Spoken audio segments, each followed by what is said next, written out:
Imagina una empresa que en 1888 lanzó un catálogo desde el que podías pedir cualquier cosa: ropa, muebles, herramientas, electrodomésticos, y te lo enviaban a casa, sin salir de donde estuvieras, sin ir a ninguna tienda.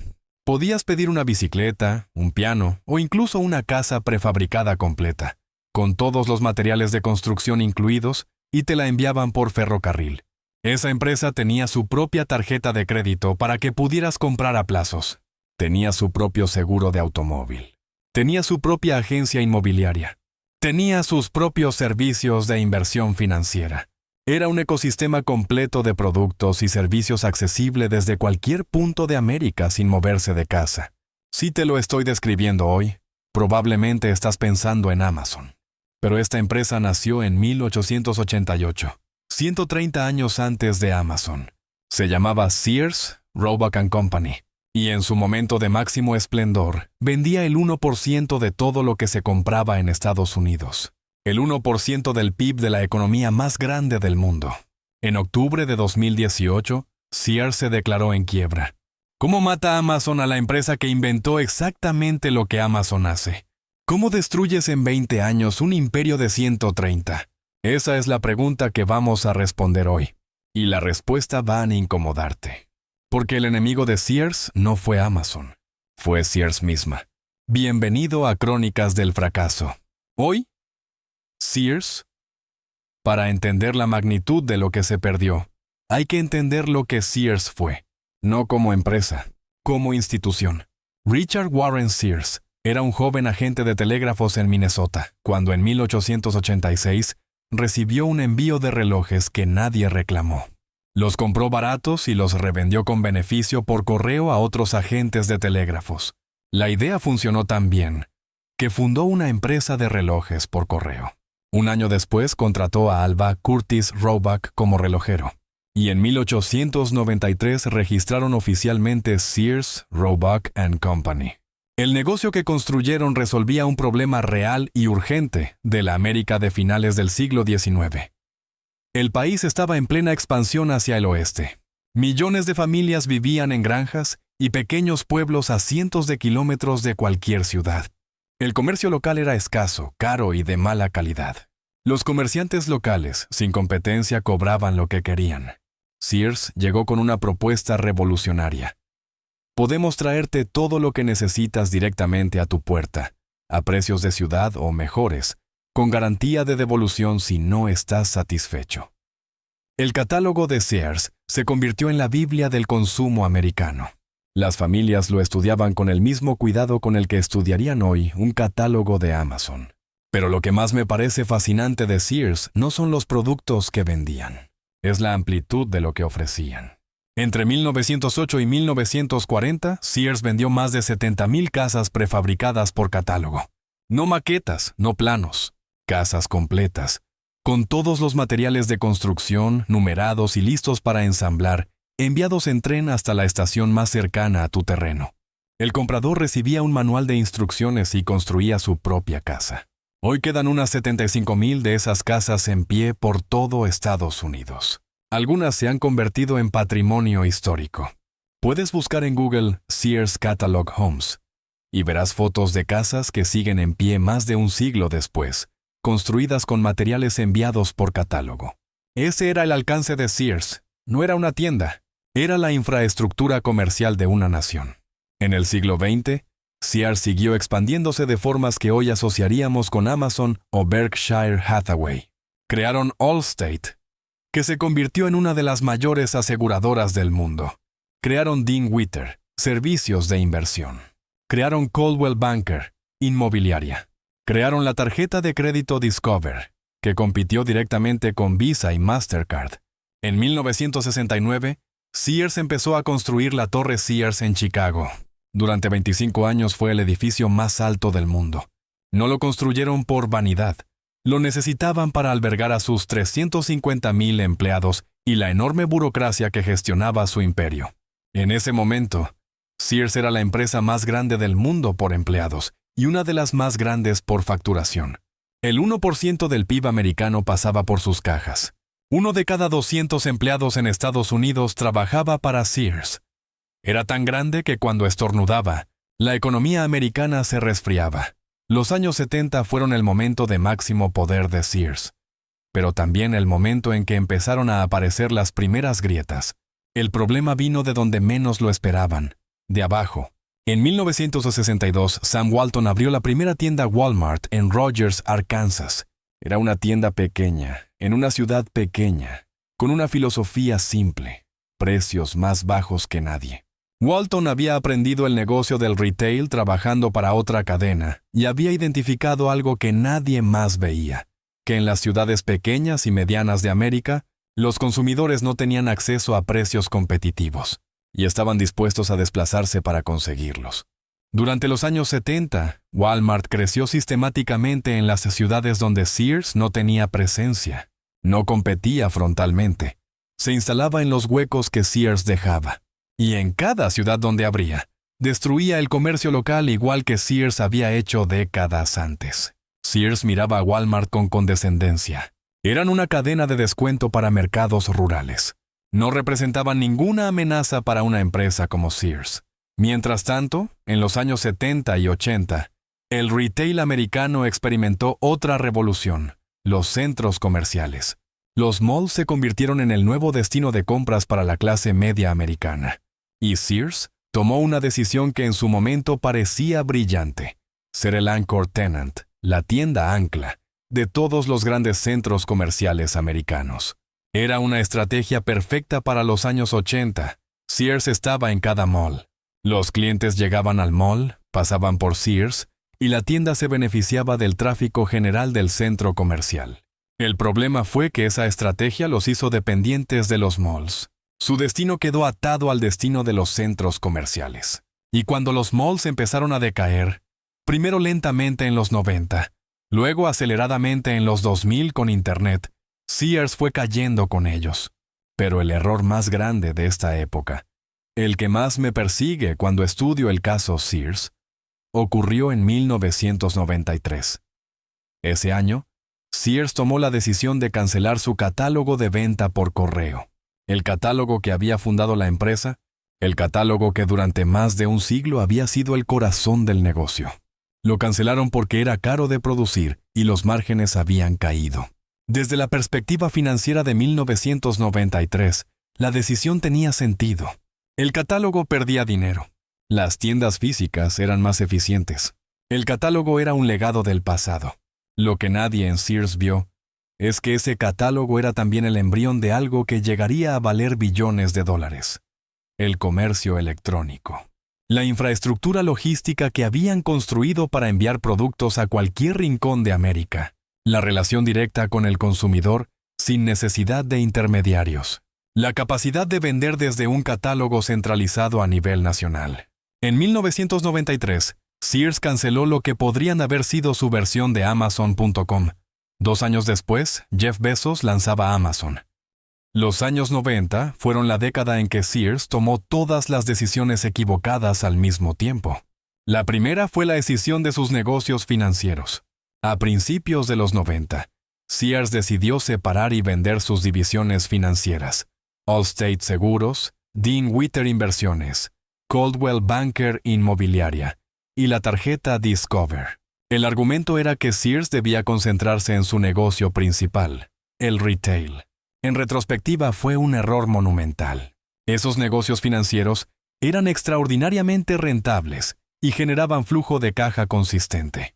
Allstate por sí sola vale hoy más de $30,000 millones. Discover Financial Services vale más de $30,000 millones. La tarjeta de crédito propia le daba a Sears una relación directa con sus clientes, datos sobre sus hábitos de compra y una fuente de ingresos recurrente.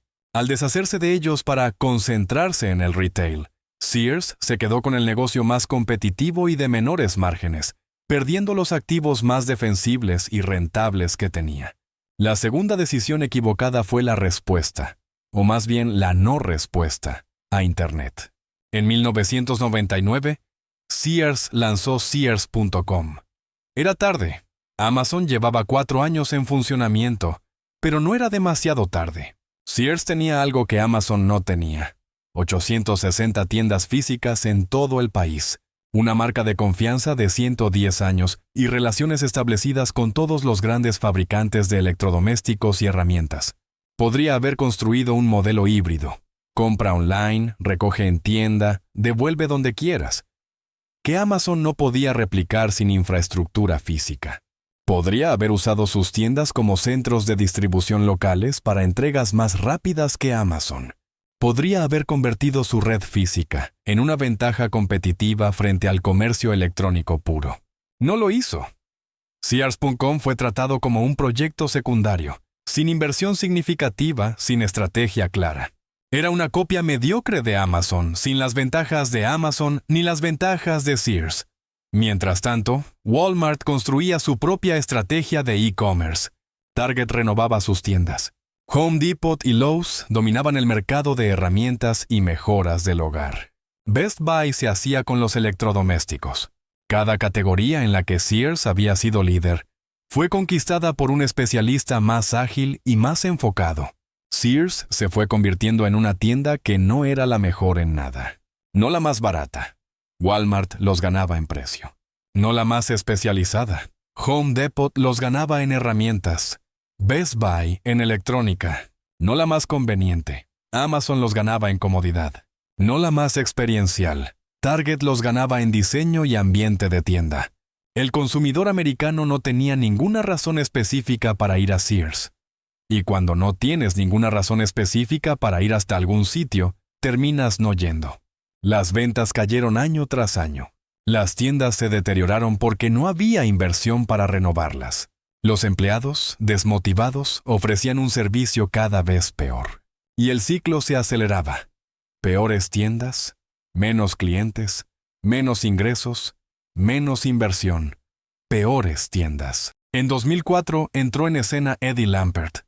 ¿Y si Sears tenía alguna posibilidad de sobrevivir? Lampert la eliminó sistemáticamente. Lampert era un gestor de hedge fund brillante. Había hecho una fortuna en los mercados financieros. Tenía una visión de Sears que no tenía nada que ver con el retail. Veía un portafolio de activos infravalorados. Las tiendas Sears ocupaban terrenos inmobiliarios extraordinariamente valiosos en ubicaciones prime de todo Estados Unidos. Las marcas, Kenmore Electrodomésticos, Craftsman Herramientas, Die Hard Baterías, tenían un valor de marca enorme que no se reflejaba en el precio de la acción. Lampert compró primero Kmart, que estaba en quiebra, y en 2005 la fusionó con Sears, creando Sears Holdings. La lógica financiera era que la combinación de los activos de ambas cadenas y las sinergias de costes crearían valor para los accionistas. Lo que realmente ocurrió fue diferente. Lampert aplicó al retail los principios de un gestor de fondos. Cada división de Sears tenía que competir internamente por recursos, como si fueran empresas separadas. La división de electrodomésticos competía con la división de ropa. La división de herramientas competía con la división de calzado. En lugar de colaborar para mejorar la experiencia del cliente, las divisiones internas competían entre sí. El resultado fue una empresa disfuncional donde nadie tomaba decisiones porque las estructuras de incentivos hacían imposible la colaboración. Mientras tanto, Lampert usaba el cash flow de Sears para recomprar acciones, una estrategia que beneficiaba a los accionistas a corto plazo, pero privaba a la empresa de la inversión que necesitaba para sobrevivir. Entre 2005 y 2012, Sears gastó más de $6,000 millones en recompras de acciones. Ese dinero podría haber renovado tiendas, construido infraestructura digital o adquirido empresas que añadieran valor. Lampert también vendió sistemáticamente los activos más valiosos de Sears. La torre Sears fue vendida en 2009. Las marcas Craftsman, Kenmore y Die Hard fueron vendidas a precios que muchos analistas consideraron por debajo de su valor real.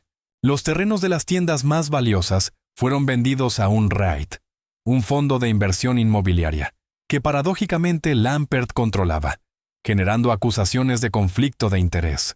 Los empleados de Sears pagaron un precio brutal. Las pensiones fueron recortadas. Los beneficios médicos fueron reducidos. Cuando Sears finalmente quebró en octubre de 2018, miles de empleados perdieron parte de sus pensiones porque los fondos de pensiones estaban infracapitalizados. Lampert, mientras tanto, Se llevó cientos de millones en compensación durante sus años como CEO. La quiebra de 2018 fue técnicamente una reorganización. Sears intentó reestructurarse bajo la protección del Chapter 11. Lampert hizo una oferta para comprar los activos restantes de Sears a través de un fondo que controlaba. Muchos acreedores la consideraron insuficiente, pero fue aceptada. Sears sobrevivió de forma fantasmal, con unas pocas tiendas abiertas y una presencia online mínima. Pero el Sears que había construido la clase media americana, el que había vendido casas por catálogo y que representaba el 1% del PIB americano, ese Sears desapareció. El caso Sears tiene 4 lecciones que creo que son las más importantes de toda esta serie. Lección 1. Nunca abandones lo que te hizo diferente. El catálogo de Sears era más que un catálogo. Era una filosofía, la de conectar directamente con el consumidor sin intermediarios, llevando productos a cualquier lugar con logística propia. Cuando cancelaron el catálogo en 1993, no cancelaron solo un producto, cancelaron su ADN.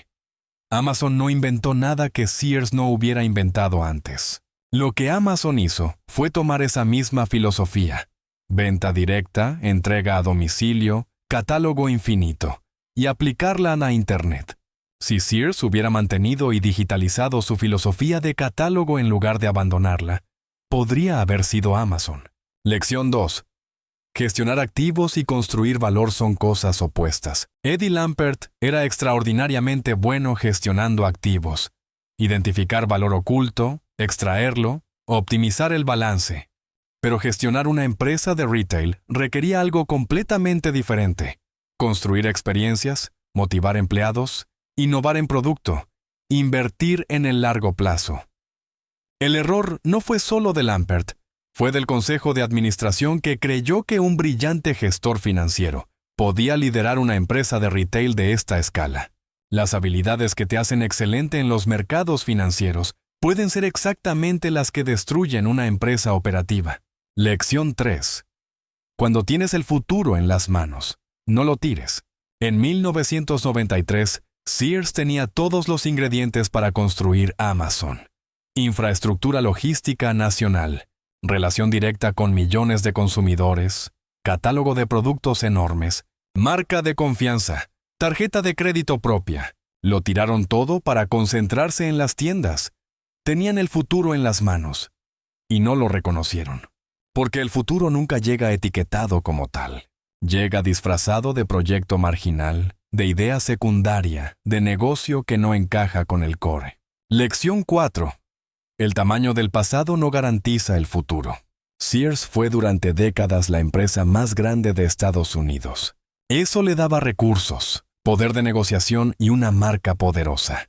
Pero también le daba inercia, burocracia y una incapacidad para moverse con la agilidad que requería el mercado cambiante. El tamaño que te protege en mercados estables se convierte en lastre cuando el mercado cambia rápido. Y el mercado del retail cambió más rápido de lo que nadie podía imaginar. En 1888, Richard Sears escribió en su primer catálogo: "No se necesita ir a ningún sitio. Nosotros traemos el mundo a tu puerta". En 1994, Jeff Bezos escribió en el primer email a los inversores de Amazon: "Nuestro objetivo es ser la empresa más centrada en el cliente del mundo". Son la misma promesa, la misma filosofía, la misma visión del comercio. Una empresa la tuvo durante 100 años y la abandonó. La otra la adoptó desde el primer día y la convirtió en el mayor negocio de la historia. Sears no murió porque Amazon fuera inevitable. Murió porque las personas que la dirigían eligieron el presente sobre el futuro, los activos sobre el valor, la gestión financiera sobre la construcción de negocio. Y eso, más que cualquier otra lección de esta serie, es lo que me parece más importante recordar. El futuro no te destruye. Tú eliges destruirte a ti mismo cuando eliges no verlo. Eso es todo por hoy. Dime en los comentarios, ¿compraste algo en Sears alguna vez? ¿Recuerdas cuándo dejaste de ir? Suscríbete a Crónicas del Fracaso. La próxima semana, un nuevo caso. Hasta la próxima crónica.